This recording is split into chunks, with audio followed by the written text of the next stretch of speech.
chika ko. Ipanggutom na mo? Gutom na, Jod. Oo, mani. Oy. Lupad. Sa paglupad na ito. Kasi pananin mo yung ferry or ka ng wakwa? Murag watlit, no?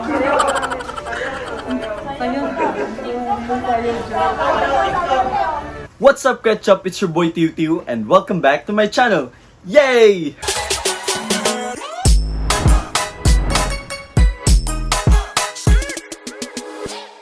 So guys, special yung vlog natin ngayon.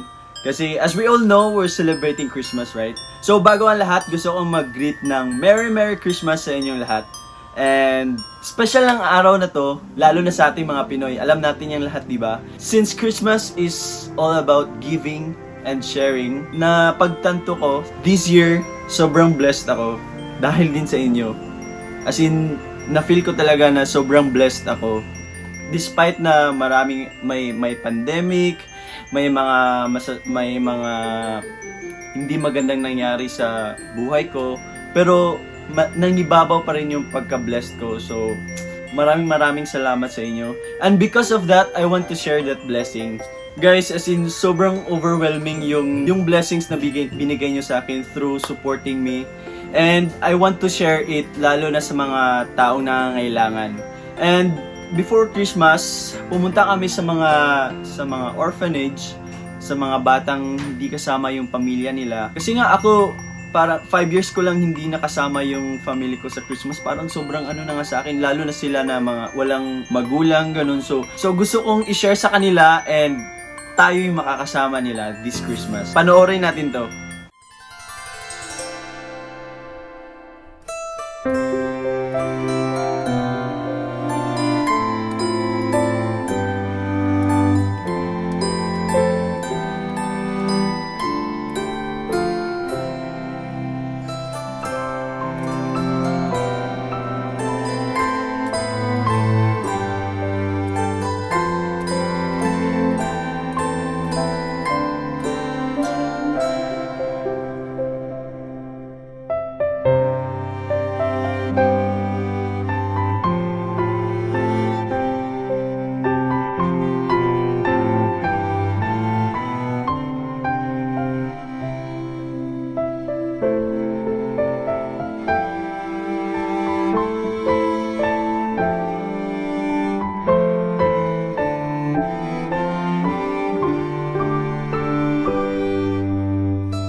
Hi guys, may hapon, may gusto mga one day si Glister Kapuno day ko day ng one man god since Pasko na karon kunya kanang blessed man sad ko, so gusto na ko i-share ang mga blessings sad sa inyo. Unta malipay mo sa among gamay nga gifts para ninyo. Grand entrance! Yan, grand entrance. Ang chinilas! Kalisod na. Gusto mo viral. Hi! Hello! Hello, babies! Hope na ka nang okay mo o ka nang pasensya o nag-wait mo ka ng kariyo. Kaya na-delay kay nabalik ang pako. So na, yung mga ate kuya diri, sila Lester, si Jake, Carlos, si Rome, si April, si Shella, si Kuya Japet, si Ate Marian, o si Ate Glyza, si Ate Marisol, si Kuya Leo. So, saan mo kay Chika ko? Ipanggutom na mo? Gutom na, Jod! Oo, mani. Oy. Lupad. Sa paglupad na ito. Kasi pananin mo yung ferry or ka ng wakwa? Murag watlit, no? Sa'yo ka. Hey, kakanta. 1, 2, 3, go!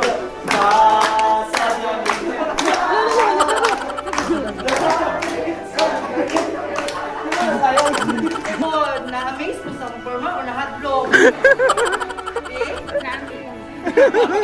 po ni Ate Min? Nahatlok?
Nakita nyo naman kung gaano sila kasaya, di ba? So, kung gaano sila kasaya, times 2 yung mga na-feel ko na happiness. Kasi alam mo yung nakatouch, I mean, parang nakatouch ka sa life ng isang tao. Hindi lang isang tao, yung sa dami ng batang. Christmas is all about faith, family, and freedom.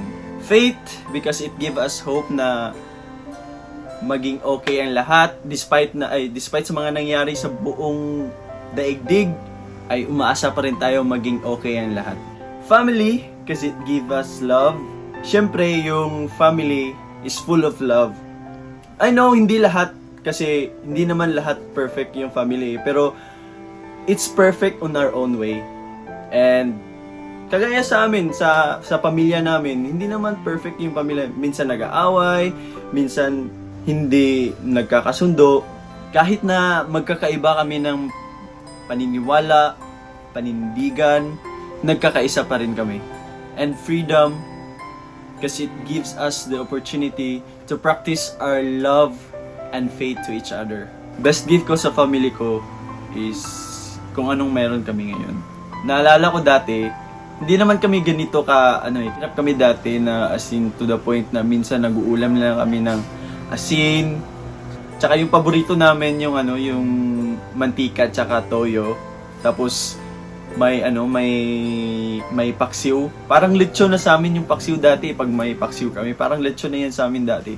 Tapos naalala ko one time na nakita ko si mama na parang kumakain kasi kami noon Tapos nakita ko si mama na parang naiiyak siya na parang na-feel mo na nahihirapan siya, yung ganun. Bigla akong nagbitaw ng promise kay mama. Hindi ko alam ewan ko, bata pa ako na elementary pa ako. Nagsabi ako sa kanya na, Ma, huwag kang mag-alala. Kasi paglaki ko, mag-aalala ko ng mabuti, tapos iahon ko yung pamilya natin sa kahirapan. Mahal ko sila na gusto kong ibigay sa kanila lahat. Hindi ako masyadong maano sa sarili ko. Basta, hindi ako nag-iisip sa sarili ko. Basta happy sila. Binibigay ko lahat yung gusto nila. Gusto kong okay sila. Kasi nga, hindi ako nakakabili ng mga gamit ko sa sarili ko. Mas inuuna ko sila. Ganun ko sila kamahal. Message ko sa mga OFW na malayo yung pamilya nila. Nagse-celebrate ng Pasko na malayo sa pamilya nila. Alam kong sobrang hirap.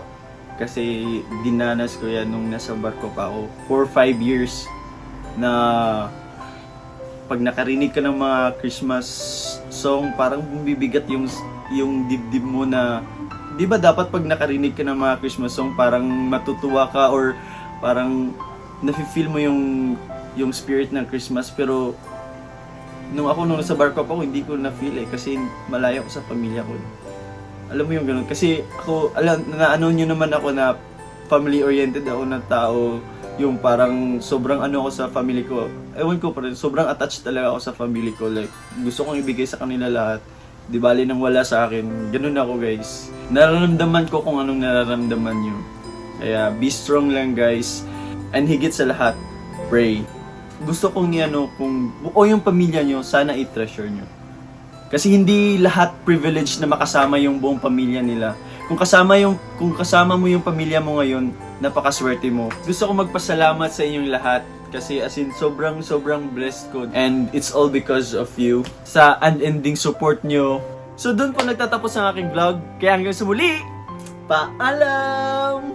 Special thanks din sa mga umabot din ng tulong nila, lalo na kay Governor Art Yap, ang ama ng Bohol, Yeng Tabige, Ki Jocaresa, Meg Spontillas, Syra Mangahas, Mary Pauline Vizcaino, Galileo Lomberio, Kois J.R. Onda, and Kois Jake Almuete.